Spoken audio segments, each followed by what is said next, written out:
Bonjour.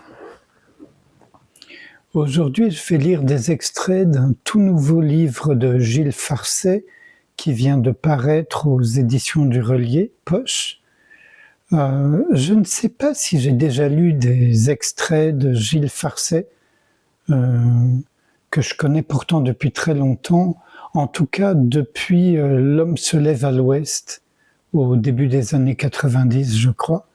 Et depuis, il a écrit beaucoup de livres. L'homme qui se lève à l'ouest est juste magnifique, hein, où il présente des gens comme Douglas Harding, par exemple, Steve Jourdain, je crois. Enfin, j'ai oublié, mais il y en a quelques-uns comme ça. Richard Moss. Il a écrit sur Allen Ginsberg que j'aime tellement. Il a écrit l'histoire d'un poète beat, je ne sais toujours pas si c'est une vraie histoire ou une vraie fiction, et c'est en tout cas merveilleux. Et juste pour l'anecdote, je ne connais pas Gilles, mais je me suis retrouvé chez lui il y a 35 ans peut-être, parce qu'il accueillait chez lui à Paris Lilozovic, et dans le même temps, Andrew Cohen était également à Paris, et les deux ont été invités à enseigner pour une toute petite assemblée chez Gilles Farcet. Et il y avait donc des élèves d'Arnaud Desjardins, puisque Gilles Farcet est un élève d'Arnaud Desjardins. Il a été son assistant longtemps. Et il y avait des élèves de Lilozovic et d'Andrew Cohen. Et il se trouve qu'à l'époque, j'étais très proche d'Andrew Cohen. Voilà. Et ça a été une soirée où j'ai bu du petit lait, et je pense que j'étais pas le seul, du début à la fin, tellement Andrew et Lee enseignaient ensemble, en même temps, ils répondaient à des questions aussi. Et c'était étonnant, magnifique. Une harmonie entre eux, une harmonie avec nous, qui étions dans le public restreint, public quand même, voilà. Et où on avait quand même beaucoup ri, parce qu'il se trouve que Lilozovic avait énormément d'humour. Donc, venons-en aux faits. Donc, c'est ce magnifique petit livre, Le Jardin du Dedans, une écologie intérieure. Donc, je l'ai dit, Gilles Farcet aux éditions du Relier Poche. Comme je maintiens mes vidéos courtes, pour l'instant, des extraits courts. L'oisiveté fructueuse. Si on nous conditionne très tôt à être actifs, on ne nous apprend pas l'oisiveté fructueuse, à ne pas confondre avec l'inaction porteuse de lourdeur et d'ennui, ou encore l'inertie. Je ne parle même pas de la méditation, que l'on gagnerait certes à enseigner dans les écoles, et cela dès le plus jeune âge, mais de cette aptitude, non à ne rien faire du tout, comme en méditation où l'on s'assoit immobile, mais à ne pas faire grand-chose d'important, sans culpabilité et en y prenant plaisir. Autrement dit, à goûter la simple allégresse d'être en vie. Cette aptitude, nous l'avons déjà eue, nous l'avons eue dans la petite enfance, quand l'important était de jouer et que nous savions encore être captivés par un rien, quand notre relation à la vie était beaucoup moins mentale, plus immédiate, intuitive et sensorielle. La conspiration pleine de bonnes intentions de l'école, de la société, avec hélas et la plupart du temps la complicité anxieuse de notre famille, s'est chargée de nous guérir de cette disposition subversive. Je passe des extraits. Non, on ne nous a pas appris à être positivement oisifs. C'est pourtant une des clés de la joie et du bien vieillir. Combien en connaissons-nous de ces jeunes retraités dont l'existence vire à la débandade à peine ont-ils quitté la vie professionnelle, etc., etc. Ouais.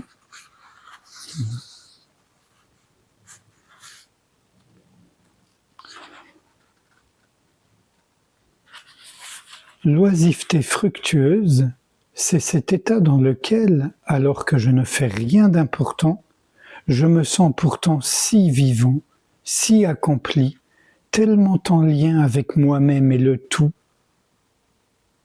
Bien sûr, il ne s'agit pas, encore une fois, de ne rien faire.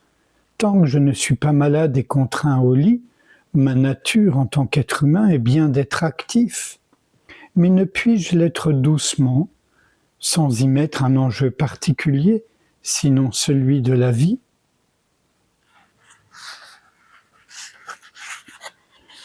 Maintenant, dans le chapitre désobéissance intime, alors, désobéir intérieurement, oui, mais à quoi?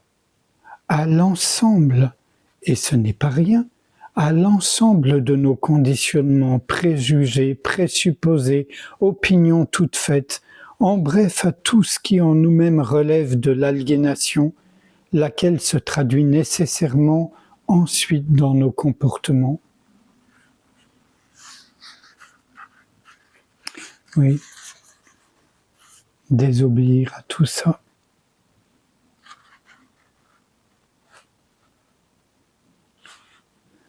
Ce qu'on peut appeler le travail spirituel, entre guillemets, consiste d'un certain point de vue à de plus en plus désobéir. Désobéir à nos habitudes, à ce vers quoi nous amène la mécanique des pensées qui s'enchaînent, à toutes les mécaniques internes en vérité, hormis celles qui relèvent de la préservation biologique.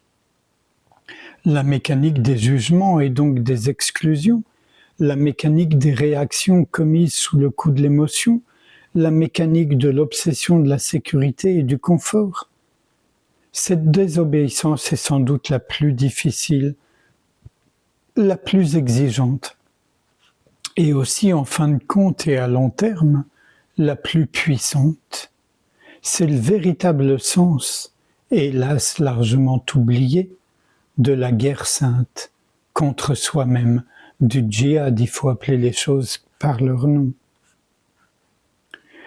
Les révolutionnaires les plus profonds et les plus radicaux n'ont pas laissé derrière eux une trace sanglante. Les révolutions qui ne substituent pas une nouvelle aliénation à l'aliénation ancienne sont toujours pacifiques, ce qui n'exclut pas radicalité et fermeté. Elles prennent place d'abord dans les consciences. Et un ultime extrait qui vient du chapitre Méditer en action. Pour méditer, pas nécessairement besoin de s'asseoir sur un coussin. J'avance, tranquillement attentif à la fois au mouvement du corps, à la respiration, au spectacle toujours renouvelé de la rue. Quand je me surprends en flagrant délit de tendu vers, par habitude, je lâche, je respire, je détends et je redescends dans mon axe.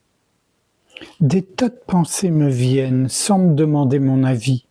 Pas de souci, je n'essaie pas de les empêcher de venir, ce serait peine perdue. Je ne m'en veux pas de ne pas être un yogi au cerveau vide de préoccupations face aux montagnes. Je laisse venir les pensées et je les laisse partir. Là aussi, en m'aidant du mouvement naturel de l'inspire et de l'expire. Le smartphone est dans mon sac. Je le consulterai si nécessaire tout à l'heure, posément, et si possible pas toutes les 5 minutes. Si je m'arrête, si je dispose de quelques secondes ou minutes entre 2 rendez-vous, je ne me ruerai pas automatiquement vers cet écran, mais regarderai autour de moi, regarderai en moi, sentirai le temps s'écouler, etc. Très beau petit livre, 10 €.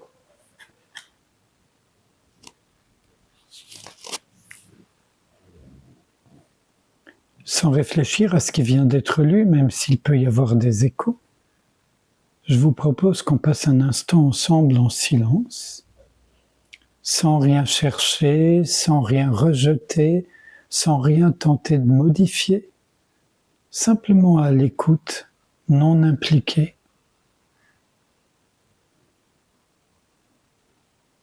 On a conscience des pensées, des sensations, des émotions, de tout ce qui peut surgir dans le champ de la conscience, mais on ne s'y implique pas. On laisse tout suivre son cours naturel, aller et venir.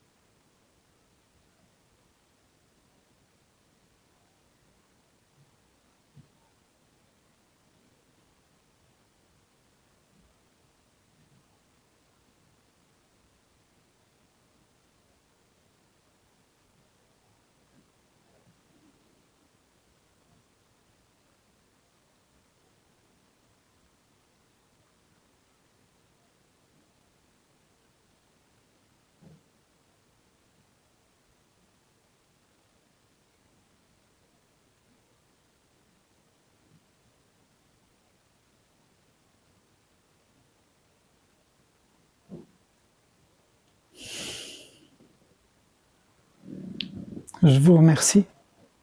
À bientôt.